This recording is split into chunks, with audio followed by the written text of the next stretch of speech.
mediasi. Karena mediasi itu adalah bicara tentang bukan mengedepankan alat bukti, Pak. Nek bicara alat bukti itu tempatnya di pengadilan.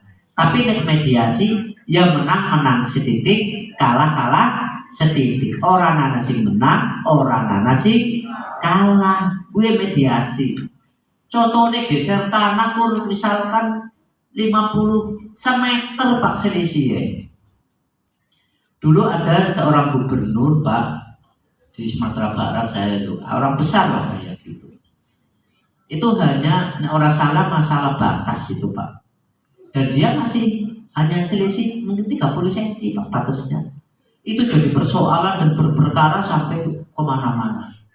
Itu jadi sing salah sopo, sing salah jadi tukang bangune itu loh Pak. Tukang bangunnya orang dalam batas. Itu jadi persoalan, tapi ini sudah menyangkut masalah gengsi karena kamu nyorok kamu, ini sakit hati orang seperti itu Pak. Ini akhirnya ya tadi pertemanan rusak, biayanya ya mungkin kalau biaya orang kaya mungkin masih inilah, tapi kan persaudaraan, terus tadi orang kenal lah. Makanya fungsi-fungsi Bapak nanti tolong ini dibekali pengukuran, nanti dibekali nanti dengan mediasi, insya Allah Bapak nanti ono masalah bisa merampungi. Karena dalam mediasi ada ilmu seorang mediator. Mediator itu ada namanya kaukus. Misalkan begini, dua pihak, Pak nek jenengan masalah karo piye, terus Pak ibu nek jenengan punya bukti jangan disampaikan Pak. Jadi dalam ilmu mediasi misalkan mediasi nggak boleh seperti ini Pak. Tapi duduknya diatur tuh seperti ini. Ada yang ke sana, ada yang ke sana, kita mediatornya seperti ini. Dan orang yang menyampaikan tadi, Pak Noyo coba sampaikan masalahnya. Pak Noyo menyampaikan masalah ke saya selaku mediator. Saya kalau kurang ahli di dalam misalkan hukum Islam, saya bisa mengambil namanya ko-mediator dari Kementerian Agama dan sebagainya. Kan biasanya orang ngomongnya orang benar langsung disanggah ya. Dia nggak boleh, Bapak diam, Bapak sampaikan ke saya, baru Bapak kasih kesempatan. Terus seperti itu. Terus dari sana juga menyampaikan seperti ini. Terus akhirnya diberikan fungsi mediator itu membagi waktu, dia memberi kesempatan pada para pihak untuk bicara. Itulah fungsinya seorang mediator. Nah, nanti kaukus, kira-kira aku jadi ya wis kesel Pak, aku ribut karo dulurku Pak. Ini nyata ya. Dulu saya pernah memediasi di ruangan saya Pak. Di Sulawesi itu ada satu keluarga, ibunya masih hidup, bapaknya sudah meninggal. Anak yang tertua itu seorang SMA, saudaranya ada 5 orang, 4 atau 5 orang. Dan tidak semua saudaranya itu mampu. Wono sing sugih, ada yang kurang, ada yang tidak kaya lah kayak gitu. Nah, ada tradisi di sana, tanah-tanah itu diatasnamakan anak sing bareng. Ada ya Pak ya? Nah, adine kepengin jaluk Pak. Loh, ya Kamasku, guru SMA ora butuh, tapi aku ora duwe kerjaan. Aku kepengin jaluk lah Kamas sembar ora itu. Padahal ibunya masih ada Pak, masih hidup Pak. Itu mau diambil, angkatkan kursi Pak di tempat saya, di kantor saya itu di Parigi Motong perbatasan Poso di sana.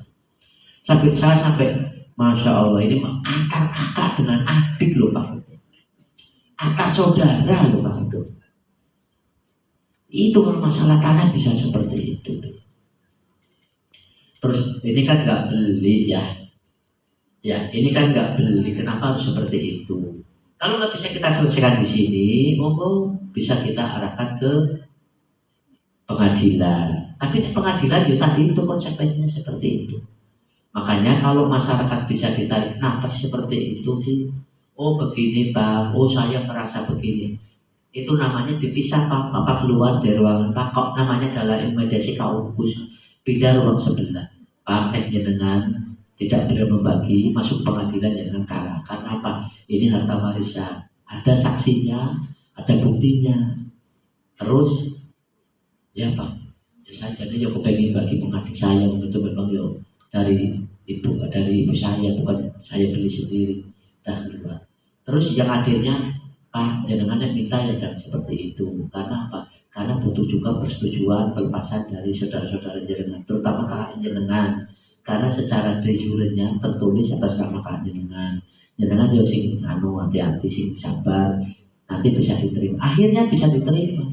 Ya sudahlah, nanti bagian dari adik saya kasih sekitar 100 upin karena dia memang butuh, ya mungkin untuk dijual untuk kebutuhan sehari-hari. Itu namanya fokus. Setelah itu ketemu seperti itu, sama pengadaan tanah juga masalah harga juga bisa fokus seperti itu. Nah itu ilmu-ilmu di dalam mediasi.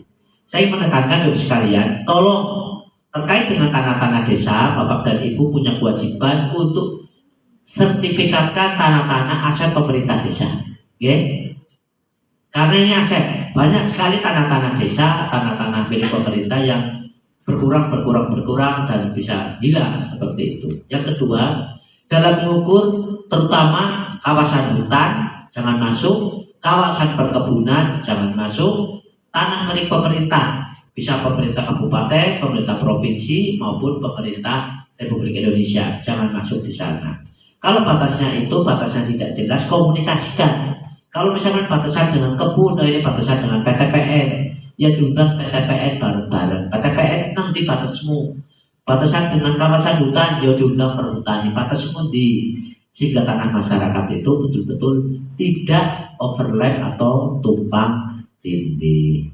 Dan saya percaya Bapak dan Ibu semua dengan pembekalan yang kemarin, dengan tambahan ilmu lah mudah-mudahan meskipun tidak banyak, tapi mudah-mudahan banyak manfaatnya. Saya berharap Bapak sekalian selaku leader yang ada di depan, dengan pemahaman seperti ini insya Allah masalah pertanahan bisa dibenar. Kalau Bapak dan Ibu tidak bisa dimediasi di tingkat desa, bisa di tingkat kecamatan. Nah kecamatan ora iso bisa di tingkat kabupaten, bisa melibatkan kami-kami yang ada di tingkat kabupaten. Mungkin itu yang dapat saya sampaikan. Saya sekali lagi mengucapkan terima kasih. Saya akhiri wassalamualaikum warahmatullahi wabarakatuh.